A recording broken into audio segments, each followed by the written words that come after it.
आज के इस लेक्चर में हम बात करेंगे पीडियाट्रिक के कुछ इंपॉर्टेंट टॉपिक्स पे, जो कि हम क्वेश्चन जो एग्जाम सेशन में पूछे जाते हैं उसके अकॉर्डिंग हमने जो है क्वेश्चन को सेलेक्ट किया हुआ है। जैसे कि हम बीएससी नर्सिंग के लिए एक सेशन चलाएं, प्लेलिस्ट चलाएं जिसमें वन लाइनर की फॉर्म में देख रहे हैं, वैसे ही हम एएनएम के बच्चों के लिए जो है हिंदी में क्वेश्चन को अरेंज करके सीक्वेंस पैटर्न पे काम करके जो है इसको अरेंज करके जो है इस पीपीटी के माध्यम से डिस्कस करेंगे, जो कि exam of point of view से बहुत इंपॉर्टेंट है। जैसे कि हम बात करते हैं ग्रोथ की, ग्रोथ का मतलब वृद्धि और डेवलपमेंट का मतलब विकास।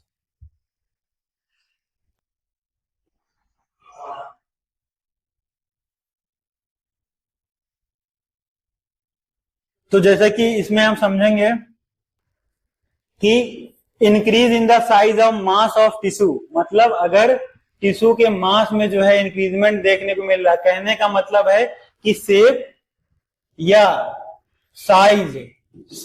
साइज में अगर इंक्रीजमेंट देखने को मिले, बढ़ोतरी देखने को मिले, तो उस फेज को हम बोलते हैं ग्रोथ।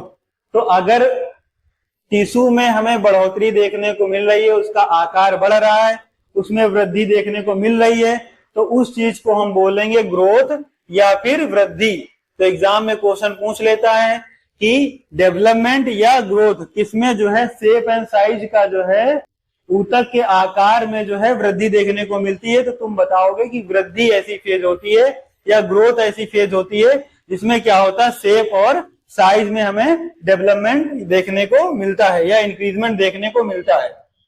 नेक्स्ट अगर हम बात कर लें यहीं पे डेवलपमेंट की, विकास क्या है, तो विकास को समझने के लिए हम बात करेंगे कि जैसे जब बच्चा जो होता है अपने काम को सही ढंग से करना सीख जाता है, जब बच्चा अपने काम को सही ढंग से करना सीख जाता है तो उस चीज को हम डेवलपमेंट बोलते हैं। तो डेवलपमेंट को डिफाइन करने के लिए अगर हम बात करें तो इसमें जो बच्चा होता है स्किल्स को बढ़ाता है, थिंकिंग में उसके चेंजेस देखने को मिलता है, परसेप्शन पावर उसकी बढ़ती है और ऑब्जर्वेशन अगर हम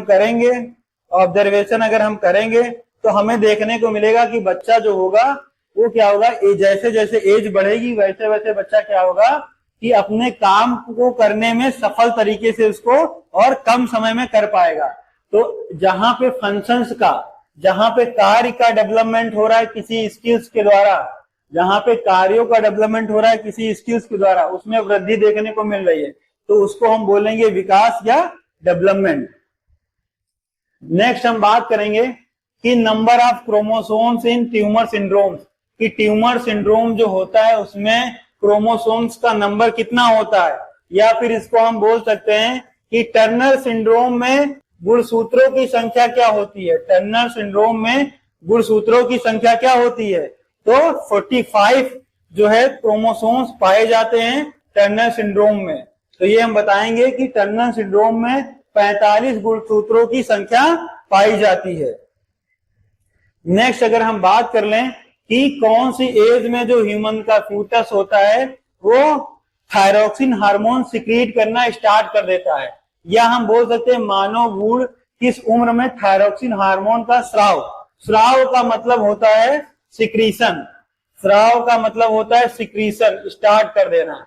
तो 12वें सप्ताह तक, मतलब जब जो फीटस होगा 12 वीक गेस्टेशनल वीक को कंप्लीट करेगा, मतलब गर्भ अवस्था के दौरान जो फीटस होगा जब 12 सप्ताह का होगा तब वो क्या करेगा, थायरोक्सिन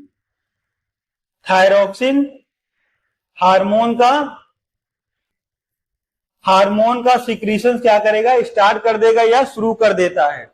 नेक्स्ट हम डिस्कस करेंगे कि यदि जन्म के समय बच्चे का जो वजन है वो 3 किलो है, तो 5 महीने की उम्र आते आते बच्चे का वजन कितना हो जाना चाहिए या कितना हो जाएगा। तो जैसे कि हमने आपको बताया था पिछले सेशन में कि जो एग्जाम में क्वेश्चन पूछा गया था कि जो है किस उम्र में बच्चे का वजन 2 गुना हो जाता है। तो हम बात करते हैं कि जब बच्चा 5 महीने का होगा तो उसका जो बर्थ समय जितना वेट होगा, बर्थ के टाइम यानी जब बच्चा पैदा हुआ है उस टाइम पे जितना वेट होगा उसका डबल हो जाएगा। तो बर्थ के टाइम जो एवरेज वेट माना जाता है वो 2.5 केजी से लेकर 3.5 केजी के नियर अबाउट हमें देखने को मिलता है। अगर इसको हम ग्राम में समझेंगे तो लगभग 2500 ग्राम से लेकर 3500 ग्राम के आसपास बच्चे का जब वजन होता है तो उसको नॉर्मल माना जाता है।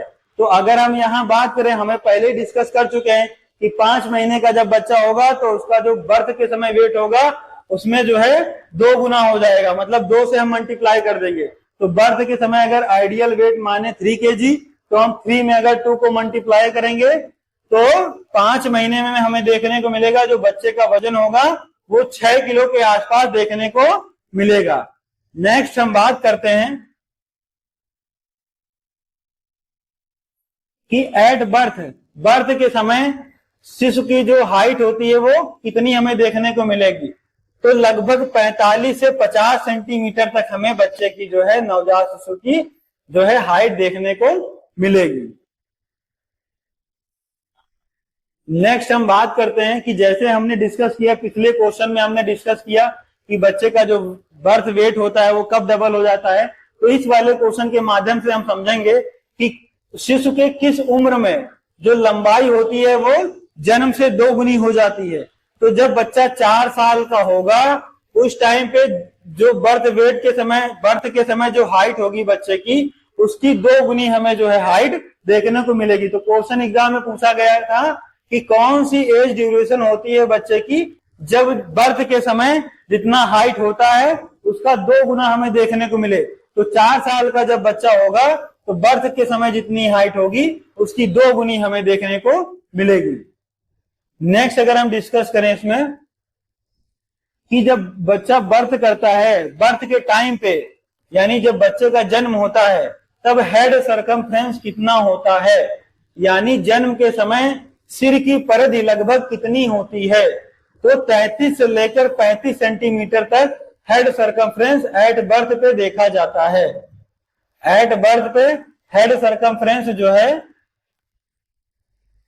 हेड सरकमफ्रेंस 33 से लेकर 35 सेंटीमीटर के आसपास हमें देखने को मिलता है।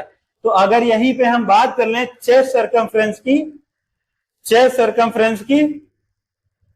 तो चेस्ट सरकमफ्रेंस में हम देखेंगे कि जितना भी हेड सरकमफ्रेंस आता है उसमें हम 2 माइनस कर देते हैं तो चेस्ट सरकमफ्रेंस की वैल्यू हमें देखने को मिलती है। तो अगर ये 33 है, 33 में हम 2 माइनस करेंगे तो लगभग 31 से लेकर 33 सेंटीमीटर के आसपास हमें चेस्ट सरकमफ्रेंस देखने को मिलेगा।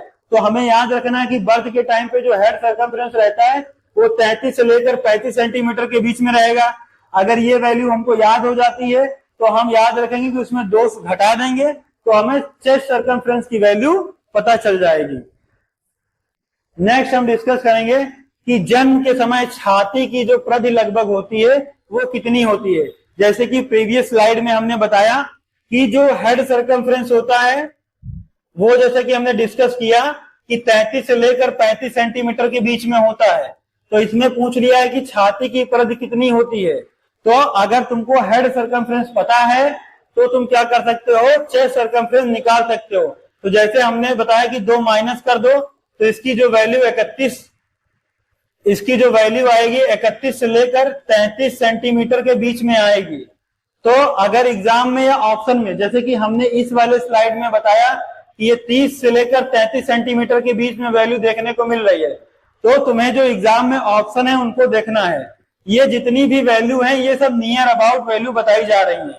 तो अगर ऑप्शन में 4 ऑप्शन दिया हुआ है तो अगर तुम्हें कहीं पे 31 से लेकर 33 सेंटीमीटर दिया है या 32 से लेकर 33 सेंटीमीटर तक दिया है तो तुमको नियरेस्ट वैल्यू को क्या करना है, हेड चेस्ट सरकमफ्रेंस के नियरेस्ट वैल्यू को क्या करना है, टिक करना है।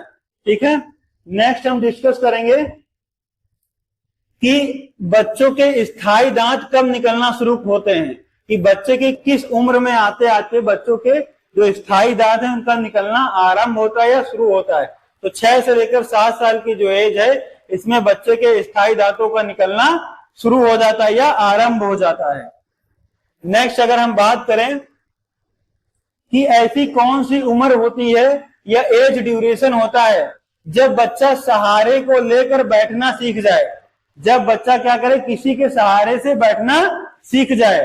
तो 5 से 6 मंथ का जब बच्चा होगा, यानी कि 5 से 6 मंथ एज ऑफ ड्यूरेशन को जब बच्चा कंप्लीट करेगा, तो बच्चा किसी ना किसी टेबल के सहारे से या मदर के फिंगर के सहारे से होल्ड करके बच्चा क्या करेगा, बैठना सीख जाएगा। नेक्स्ट अगर हम बात करें कि ऐसी कौन सी एज ऑफ ड्यूरेशन होगी जब बच्चा बिना सहारे के बैठना सीख जाएगा, यानी ऐसी कौन सी एज ऑफ ड्यूरेशन होगी जब बच्चा बिना सपोर्ट के बैठना सीख जाएगा। तो जब बच्चा अपने 8 मंथ ऑफ एज ड्यूरेशन को कंप्लीट करेगा तो बच्चा बिना किसी सपोर्ट के बैठना सीख जाएगा। मतलब कहने का यह है कि जब बच्चे की उम्र 8 मंथ की हो जाएगी, 8 महीने का बच्चा हो जाएगा, तो बिना किसी सहारे के अपने आप बैठना सीख जाएगा।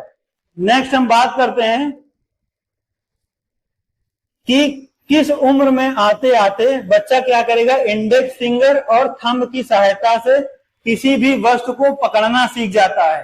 कहने का मतलब है इंडेक्स फिंगर को हिंदी में बोलते हैं तर्जनी और थंब को बोलते हैं अंगूठा। कहने का मतलब है कि तर्जनी और अंगूठे की मदद से बच्चा किसी भी छोटी सी वस्तु को उठाना कब सीख जाएगा, तो जब बच्चा 12 मंथ या 1 साल, 12 मंथ या 1 ईयर एज ऑफ ड्यूरेशन को कंप्लीट करेगा, तो बच्चा जो है अपने इंडेक्स फिंगर यानी तर्जनी और थंब यानी अंगूठे की सहायता से किसी भी छोटी वस्तु को उठाना सीख जाएगा या पकड़ना सीख जाएगा। नेक्स्ट हम डिस्कस करते हैं कि बच्चे की किस उम्र में, यानी बच्चा अपने किस उम्र में अपने माँ को पहचानने लगता है। इस स्लाइड में हम बात करेंगे बच्चा किस उम्र में अपनी माँ को पहचानने लगता है। तो 3 मंथ आते आते बच्चा क्या करेगा, अपनी माँ को जो है पहचानना सीख जाएगा। जैसे कि हम बात करते हैं कि कौन सी एज में बच्चा रिकॉग्नाइज करने लगता है मदर को, तो 3 मंथ जब एज ड्यूरेशन कंप्लीट करता है बच्चा, तो अपने माँ को क्या करता है, पहचानना सीख जाता है। तो आज के लेक्चर में इतना ही। Thank you.